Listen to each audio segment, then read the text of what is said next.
Good morning.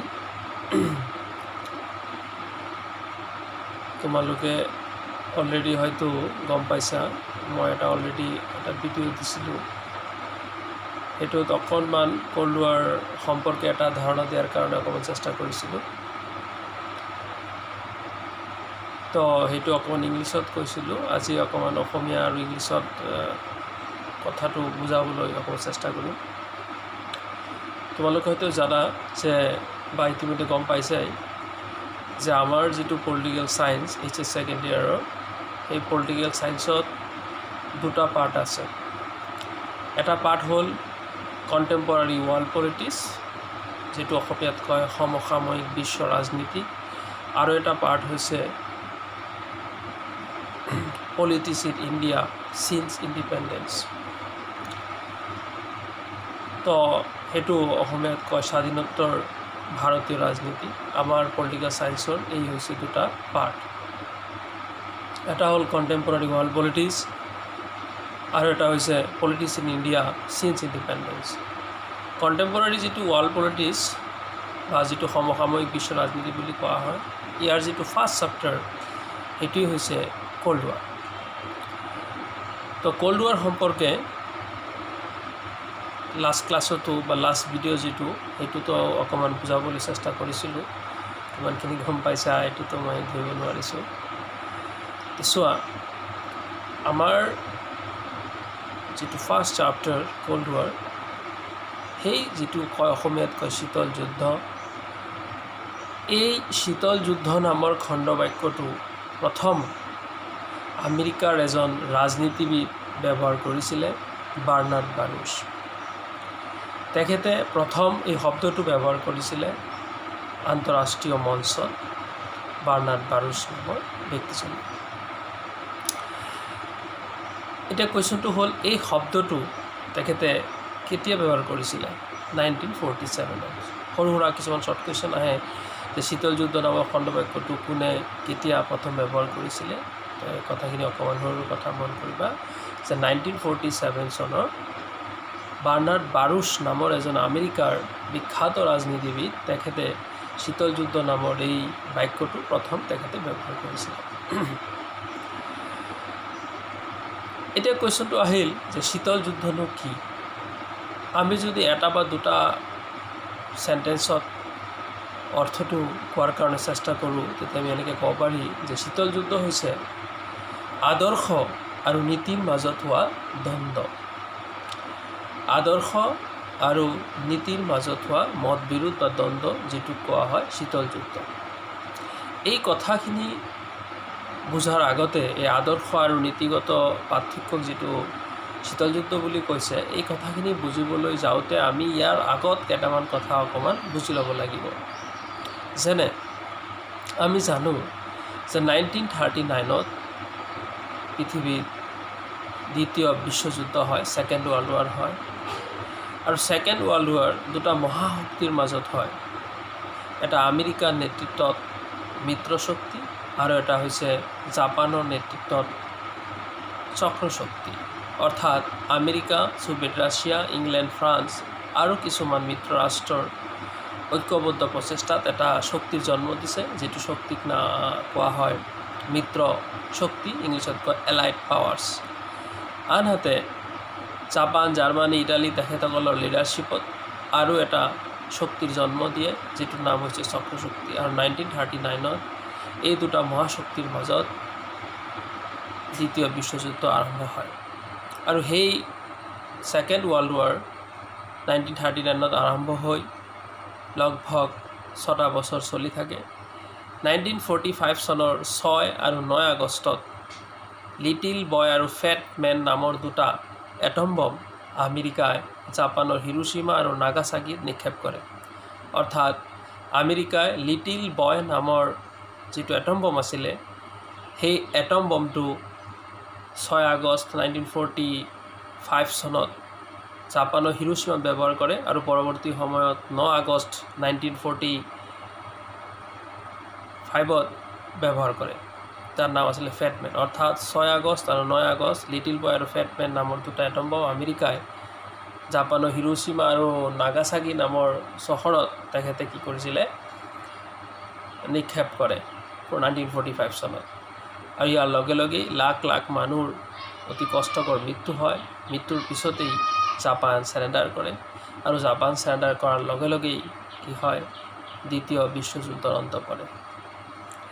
আৰু দ্বিতীয় বিশ্বযুদ্ধ অন্ত পৰাৰ লগে লগে এই পৃথিৱীৰ মানুহখিনি অনুভৱ কৰিছিলে যে যুদ্ধই আমাক লছহে দিয়ে, অৰ্থাৎ যুদ্ধৰ ফলত ক্ষতি হয়, কাৰো হয়তো কম কাৰো হয়তো বেছি, অৰ্থাৎ যুদ্ধৰ ফলত কাৰো লাভ হয় এনেকুৱা নহয়, কম বেছি পৰিমাণে ক্ষতি হয়। গতিকে আমি যুদ্ধটোনো কিয় কৰিম?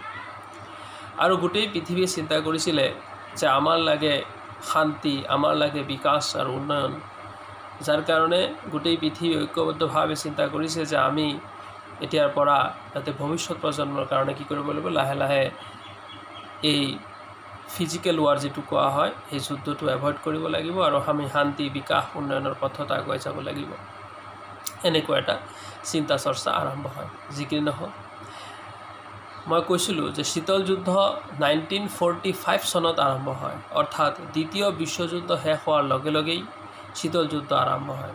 কিছুমান বিষয়ক কেন্দ্ৰ কৰি আমেৰিকা আৰু ছোভিয়েট ৰাছিয়াৰ মাজত মতবিৰোধ হয়। আমি গম পাইছিলোঁ যে দ্বিতীয় বিশ্বযুদ্ধৰ সময়ত আমেৰিকাই জাপানৰ হিৰোশ্বিমা আৰু নাগাচাকিত এটম বম নিক্ষেপ কৰে। নিক্ষেপ কৰাৰ লগে লগেই চক্ৰশক্তি অৰ্থাৎ জাপান, জাৰ্মানী, ইটালীৰ লিডাৰশ্বিপত যিটো শক্তি আছিলে সেই শক্তিৰ পৰাজয় হয় আৰু আমেৰিকাৰ লিডাৰশ্বিপত যিটো মিত্ৰশক্তি আছিলে তেখেতসকলৰ জয় লাভ হয়। হোৱাৰ লগে লগেই এই পৃথিৱীত শাৰীৰিক যুদ্ধ ফলত যে লছ হয় অনুভৱ কৰে আৰু শাৰীৰিক যুদ্ধৰ অন্ত পৰে কিছু পৰ্যায়ত, আৰু ইয়াৰ লগে লগেই শীতল যুদ্ধ আৰম্ভ হয়। অৰ্থাৎ দ্বিতীয় বিশ্বযুদ্ধ শেষ হোৱাৰ লগে লগে দুটা মহাশক্তিৰ আৱিৰ্ভাৱ হয়, এটা আমেৰিকা আৰু এটা হৈছে ছোভিয়েট ৰাছিয়া। আমেৰিকাই ফ'ল' কৰে পুঁজিবাদ যিটো কেপিটেলিষ্ট ব্লক বুলি কোৱা হয়, আৰু ছোভিয়েট ৰাছিয়াই ফ'ল' কৰে সাম্যবাদ বা সমাজবাদ যিটো কমিউনিষ্ট ব্লক বুলি কোৱা হয়। অৰ্থাৎ ছোভিয়েট ৰাছিয়াৰ নীতি আদৰ্শ বেলেগ, আমেৰিকাৰ নীতি আদৰ্শ বেলেগ। তো ইয়াত আমি কৈছিলোঁ শব্দটো যে শীতল যুদ্ধ হৈছে আদৰ্শ আৰু নীতিৰ মাজত হোৱা দ্বন্দ্ব বা মতবিৰোধ। অৰ্থাৎ আমেৰিকাই ফ'ল' কৰে পুঁজিবাদ, ছোভিয়েট ৰাছিয়াই ফ'ল' কৰে সাম্যবাদ। এই পুঁজিবাদ আৰু সাম্যবাদৰ মাজত যিটো মতবিৰোধ, যিটো আদৰ্শগত বা নীতিগত প্ৰভেদ, সেই আদৰ্শগত আৰু নীতিগত প্ৰভেদকে কোৱা হয় কি শীতল যুদ্ধ। এই কথাটো আমি অকণমান ঘূৰাই পকাইও ক'ব পাৰি যে শীতল যুদ্ধ হ'ল এনেকুৱা এটা অৱস্থা য'ত কোনো ধৰণৰ শাৰীৰিক যুদ্ধ নহয়, ই এটা মানসিক যুদ্ধ। অৰ্থাৎ কোনো ধৰণৰ অস্ত্ৰ শস্ত্ৰ তাত ব্যৱহাৰ কৰা নহয়। যিকোনো সমস্যাৰ সমাধান শান্তিপূৰ্ণ আলাপ আলোচনাৰ জৰিয়তে শান্তিপূৰ্ণ প্ৰক্ৰিয়াৰে সমাধান কৰা হয়। গতিকে তেনেকুৱা এটা ব্যৱস্থা কোৱা হয় শীতল যুদ্ধ। তো আমি কি গম পালোঁ যে শীতল যুদ্ধ হৈছে আদৰ্শ আৰু নীতিৰ মাজত হোৱা মতবিৰোধ বা পাৰ্থক্য। শীতল যুদ্ধ শব্দটো আমেৰিকা এজন বিখ্যাত ৰাজনীতিবিদ বাৰ্নাৰ্ড বাৰুচে প্ৰথম ব্যৱহাৰ কৰিছিলে 1947 চনত, আৰু শীতল যুদ্ধ নামৰ এটা গ্ৰন্থ লিখিছিলে ৱাল্টাৰ লিফমেন নামৰ এজন ব্যক্তিয়ে। ইয়াত এটা শ্বৰ্ট কুৱেশ্যন আহে যে শীতল যুদ্ধ নামৰ গ্ৰন্থটো কোনে লিখিছিলে? তো ৱাল্টাৰ লিফমেন, তেখেতো আমেৰিকাৰ এজন বিখ্যাত ৰাজনীতিবিদ। তো এই কথাটো যদি আমি অকণমান কিতাপৰ লেংগুৱেজত ক'বলৈ যাওঁ, সেই কথাটো আমি এনেকৈ ক'ব পাৰি যে শীতল যুদ্ধ এনে এক পৰিৱেশ অথবা অৱস্থাক বুজায় য'ত প্ৰতিদ্বন্দ্বী ৰাষ্ট্ৰসমূহে শান্তিৰ পৰিৱেশত কূটনৈতিক সম্বন্ধ ৰক্ষা কৰিও শত্ৰু ভাৱাপন্ন হয়। ই হ'ল দুখন বা ততোধিক দেশৰ মাজত সৃষ্টি হোৱা দুটা গোটৰ মানসিক অৱস্থা। এনে পৰিস্থিতিত প্ৰতিটো গোটেই নিজক অধিক শক্তিশালী কৰি আনটো গোটক দুৰ্বল কৰাৰ বাবেও চেষ্টা চলায়। তো গতিকে আমি গম পালোঁ যে শীতল যুদ্ধ হ'ল এটা মানসিক অৱস্থা, অৰ্থাৎ ইয়াৰ শাৰীৰিক যুদ্ধ নহয়, ই এটা মানসিক যুদ্ধ। তেনেকুৱা এটা অৱস্থাকক আমি শীতল যুদ্ধ বুলি ক'ব পাৰি। শীতল যুদ্ধ আৰম্ভ হয় 1945 চনত আৰু শেষ হয় 1991 চনত। ছোভিয়েট ৰাছিয়া 1991 চনত খণ্ড হয়, ধ্বংস হয়, আৰু ছোভিয়েট ৰাছিয়া ধ্বংস হোৱাৰ লগে লগেই শীতল যুদ্ধৰ অন্ত পৰে। তো শীতল যুদ্ধ এই সম্পূৰ্ণ সময়খিনি চনৰ পৰা 1991 এই সম্পূৰ্ণ সময়খিনি আমাৰ কিতাপত কেইটামান পৰ্যায়ত ভাগ কৰিছে ছাত্ৰ ছাত্ৰী বা আমি বুজাৰ কাৰণে, যাতে আমি কথাখিনি সহজে উপলব্ধি কৰিব পাৰিম। যেনে আমি জানো যে শীতল যুদ্ধ আৰম্ভ হয় 1945 চনত আৰু শীতল যুদ্ধ শেষ হয় 1991 চনত। আৰু এই যে 1945 পৰা 1991 এই সম্পূৰ্ণ সময়খিনি 6টা পৰ্যায়ত ভাগ কৰিছে, মানে 6টা ভাগত ভাগ কৰিছে, এটা ভাগক এটা পৰ্যায় বুলি কোৱা হয়। যেনে 1945 চনৰ পৰা 1949 এই সময়খিনিক শীতল যুদ্ধৰ প্ৰথম পৰ্যায় বুলি কোৱা হয়। দ্বিতীয় পৰ্যায় হ'ল 1949 পৰা 1953 এই সময়খিনিক শীতল যুদ্ধৰ দ্বিতীয় পৰ্যায় বুলি কোৱা হয়। 1953 পৰা 1957 এই সময়খিনিক শীতল যুদ্ধৰ তৃতীয় পৰ্যায় বুলি কোৱা হয়। 1957 পৰা 1962 এই সময়খিনিক চতুৰ্থ পৰ্যায় বুলি কোৱা হয়। 1962 পৰা 1969 এই সময়খিনিক কোৱা হয় ফিফথ ফেজ অৰ্থাৎ পঞ্চম পৰ্যায় বুলি কোৱা হয়। আৰু 1969 পৰা 1991 এই সময়খিনিক কোৱা হয় অৰ্থাৎ ষষ্ঠ পৰ্যায় অৰ্থাৎ 6 phases of Cold War। অৰ্থাৎ এই কোল্ড ৱাৰৰ সময়খিনি আমি বুজাৰ উদ্দেশ্যে কিছুমান চিন্তাবিদে 6টা ভাগত ভাগ কৰিছে। কাৰণ যেনে 1945 পৰা 1991 এই সময়খিনিত এই আন্তঃৰাষ্ট্ৰীয় মঞ্চত বহুতো ঘটনা, বহুতো ইস্যু, বহুতো টেকনিক্যাল পইণ্ট আমি বুজিব লাগিব। আৰু সেই গোটেইখিনি একেলগতে যাতে আমি অকণমান টান পাওঁ বুজিবলৈ, তাৰ কাৰণে পাৰ্ট কৰি দিয়া হৈছে যে 1945 পৰা 1949। তো এই সময়খিনি প্ৰথম পৰ্যায়। ইয়াত আমি এটা এক্সাম্পলৰ জৰিয়তে কথাখিনি আৰু অকণমান স্পষ্ট কৰিব পাৰি। যেনে তোমালোকৰ চাপ্টাৰতো আছে কিউবাৰ সংকট, Cuban missile crisis, Korean war, এনেকৈ শব্দবিলাক আছে, পিছত পৰৱৰ্তী সময়ত আমি আলোচনা কৰিম। যেনে কিউবাৰ সংকট 1962, বা আমি যদি কওঁ যে কোৰিয়ান ৱাৰ 1950। এতিয়া যদি কওঁ কোৰিয়ান ৱাৰ 1950 এই শব্দটো দি দিলোঁ, আমি ক'লোঁ যে এইটো কোনটো পৰ্যায়ৰ অন্তৰ্গত, তেতিয়া আমি কি ক'ম যে শীতল যুদ্ধৰ দ্বিতীয় পৰ্যায়ৰ অন্তৰ্গত। কাৰণ প্ৰথম পৰ্যায়টো হ'ল 1945 পৰা 1949 আৰু দ্বিতীয় পৰ্যায়টো হ'ল 1949 পৰা 53। তো গতিকে আমি কি ক'লোঁ, মই কি কৈছোঁ যে কোৰিয়ান ৱাৰ 1950, তো অৰ্থাৎ এইটো দ্বিতীয় পৰ্যায়ৰ অন্তৰ্গত। তো ছেইম তেনেকৈ বস্তুবিলাক যায়, আমি যাতে বুজাৰ কাৰণে সুবিধা হয়, সহজ হয়, তাৰ কাৰণে পাৰ্ট কৰি দিয়া হৈছে। এই হ'ল শীতল যুদ্ধৰ সময়খিনি মুঠ 6টা ভাগত ভাগ কৰা হৈছে আৰু সেই ভাগকেইটাক এটা পৰ্যায় বুলি কোৱা হয়। কথাখিনি চোৱা, আমি অকণমান ইংলিছত কথাখিনি কেইটামান এক্সাম্পল জৰিয়তে বুজাবলৈ চেষ্টা কৰিম। যেনে চোৱা, the term Cold War was first used by an American diplomat, Bernard Baruch. Later, this term was popularized by the American columnist Walter Lippmann. Question may come in your exam that who used the term Cold War first time? Answer is Bernard Baruch. Question may come that who wrote the book Cold War? Walter Lippmann wrote the book Cold War. What we have got, that the term Cold War was first used by an American diplomat, Bernard Baruch. Later, this term was popularized by the American columnist Walter Lippmann. That means the term Cold War was first used by an American diplomat, Bernard Baruch, in the year 1947, after the end of the Second World War. The Cold War means, you see, Cold War is an unfriendly political relation between two countries. It is a war in which armed forces do not fight, they do not engage themselves in a battle. It is a situation of tension. It is not a hot war or an actual war, but it has all the features of a war. A group of political scientists said that Cold War means it was a diplomatic and ideological war between the two superpowers, USA and USSR. Another group of political scientists said that it was a diplomatic war. Another group of political scientists said it was a diplomatic war. It was one kind of unarmed conflict between the two superpowers. That means, in simply we can say, the Cold War means it is a one kind of situation where you cannot use any kind of destructive weapon. That means it is not a physical war, it is a one kind of mental war. If any kind of problem arises between two countries, then also you cannot use any kind of destructive weapons. You have to solve that problem peacefully with the help of debate and discussion. That means in any situation you cannot use any kind of destructive weapons. That is known as Cold War. In very simple way, we can say that Cold War means it was a diplomatic and ideological war between the two superpowers. That's the thing.